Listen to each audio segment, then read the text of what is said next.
salutations à tous ceux qui nous observent, les téléspectateurs qui viennent à cette émission. En fait, nous réfléchissons sur un ensemble d'ouvrages que nous avons publiés. Aujourd'hui, nous allons essayer de parler de grands systèmes juridiques qu'on appelle aussi principaux systèmes juridiques.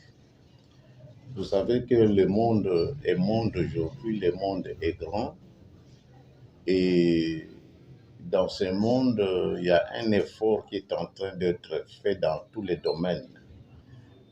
Il est tellement grand que les gens, qu'ils soient des politiques, des technocrates, et tout ce que vous voulez, essayent de mettre ensemble leurs idées, leurs compétences pour essayer d'unifier ce qui peut être uni. Le droit n'a pas échappé à cette volonté et comme le monde est subdivisé en continents, en pays, en régions, en sous-régions, tout ce que vous voulez, on s'est rendu compte à un moment donné que si on devait suivre le système juridique de chaque État,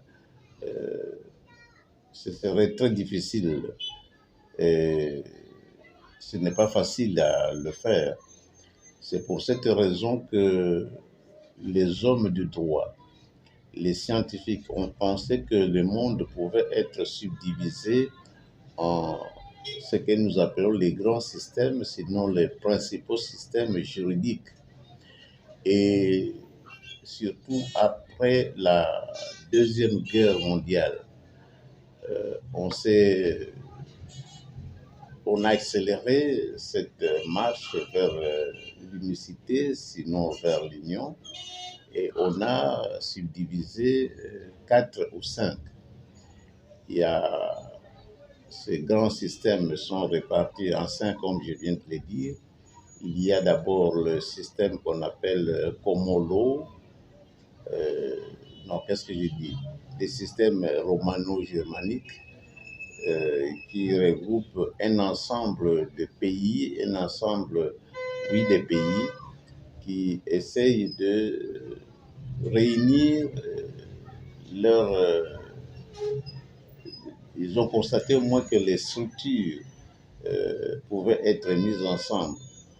Et dans ces systèmes romano-germaniques, comme le nom l'indique bien, il y a l'union de Romains, de la germanique, et on a essayé de mettre ensemble ces réflexions. En quoi consiste-t-elle ou en quoi consiste-t-il ce système? Vous savez qu'à un moment donné de notre histoire, Rome était presque le centre de civilisation, bien sûr, après la Grèce, parce que la Grèce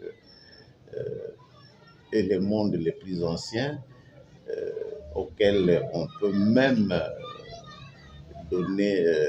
penser à l'Égypte, parce qu'on sait que toutes les civilisations sont venues d'Afrique, mais enfin, pendant que la civilisation a évolué, on a privilégié Rome. Alors, Rome a essayé de donner les grandes idées pour un système des Romains qui sous-entend la Rome antique. Après la Rome antique, il y a la germanique. On voit les côtés allemands, les côtés des pays de tous ces pays-là. On a essayé de voir qu'est-ce qui s'est passé. Alors, ce système a évolué avec l'impulsion de Rome, surtout Rome antique, parce que Rome était le centre de la civilisation, d'après les Occidentaux, bien qu'aujourd'hui c'est discutable parce que Cheikh Anta Diop ces savants sénégalais avaient déjà mis en cause la prédominance de- des Roms, des pays occidentaux. Maintenant, ces pays se sont regroupés, euh, on les a mis ensemble, ils ont regroupé leur civilisation juridique.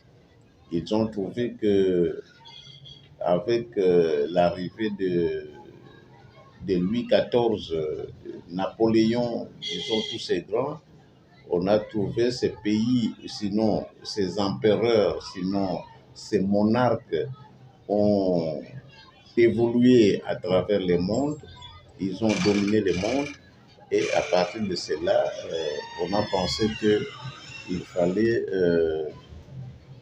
essayer de regrouper leurs réflexions, sinon leur appartenance juridique. Ce système consiste à mettre ensemble euh, ce qui était commun, mettre ensemble euh, leurs idées, sinon ce qui les mettait ensemble, ce qui les réunissait. Donc on comprendra que du point de vue des structures juridiques comme du point de vue du vocabulaire et du point de vue de la formation de ce qui disait les droits, on a essayé de les mettre ensemble. Du moins, on a essayé de constater que il y avait une complémentarité entre ces États, entre ces systèmes, et on a vu que la formation de ces gens, parce que dans le système romano-germanique, on a trouvé que ceux qui disaient les droits avaient la formation de juriste, le vocabulaire était le même, et on a essayé de constater les vocabulaires étaient les mêmes. Par exemple, si vous allez en France, on va parler des procureurs. Dans les pays aussi, à ce système, on a des procureurs. Il y a des points de vue de structure, ça commence à la base, au sommet. Il y a par exemple le tribunal de paix, le tribunal de grande instance, les, les, qu'est-ce que je voulais dire, les cours, et jusqu'à la Cour de cassation ou la Cour suprême. Ce vocabulaire, ceci a fait que lorsque vous êtes dans un pays comme la France, vous pouvez être avocat reconnu en France et vous venez en République démocratique du Congo, vous aurez les mêmes attributs. Le procureur a le même droit que les autres dans tous ces pays-là et la procédure est la même. Voilà ce que je peux dire pour le système romano-germanique qui était distribué, qui était appliqué dans tous les pays euh, dont la France était les colonisateurs, et on les trouvera dans tous ces pays, vous voulez dire. Mais quels sont ces pays? Ce sont des pays qui étaient colonisés par la France, parce que vous savez que l'homme blanc avait deux raisons principales pour aller, pour se retrouver dans d'autres pays. Quand ils sont venus, par exemple, en Afrique, ils ont considéré que les pays africains n'étaient pas civilisés. C'est-à-dire, c'est un pays qui n'avait pas de droit. Bien sûr, ça c'est ce qu'ils ont dit parce qu'on a essayé d'abrutir l'homme noir, mais en réalité, l'homme noir avait la civilisation. Mais au Congo, par exemple, il fallait que le, le, le, les prêtres tempels essaient d'écrire civilisation noire. À partir de ces livres, on a constaté que on a essayé de dominer les pays noirs du point de vue de leurs droits. Voilà, en fait, parce que les Blancs, en fait, avaient deux ou trois raisons qui les obligeaient d'aller, de se retrouver dans d'autres pays, notamment dans les continents africains francophones. La première raison, c'est la la raison économique. Dès le départ, l'homme blanc trouvait qu'il pouvait chercher quelque chose parce que l'Europe, par exemple, a traversé une crise formidable et ils ont essayé de, de coloniser, de dominer ces pays pour des raisons économiques parce qu'ils devaient renvoyer de l'argent chez leurs parents, euh, d'où la grande partie, une bonne partie de leur économie devait les tirer dans les continents africains. Donc les raisons économiques ont prédominé euh, les Occidentaux pour venir dominer l'Afrique. La deuxième raison, c'est la curiosité.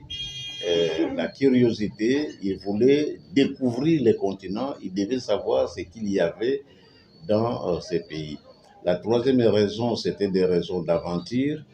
Ils voulaient prendre le risque parce qu'ils sont arrivés dans ces pays, ils ont trouvé que c'était, dans certains points, c'était un pays très montagneux, c'était des pays, je voulais dire, très montagneux, et ils ont essayé de, d'être curieux, de comprendre ce que renfermaient ces continents, parce que vous savez que l'homme blanc, en général, prend les risques, ne lésine pas avec les risques, il prend les risques, et c'était toutes ces raisons qui ont fait que ils sont arrivés dans les continents. Et ils sont, vous savez qu'en 1885, ils ont essayé de subdiviser, de répartir, de partager les continents africains, raison pour laquelle les autres États sont nés à partir de ça.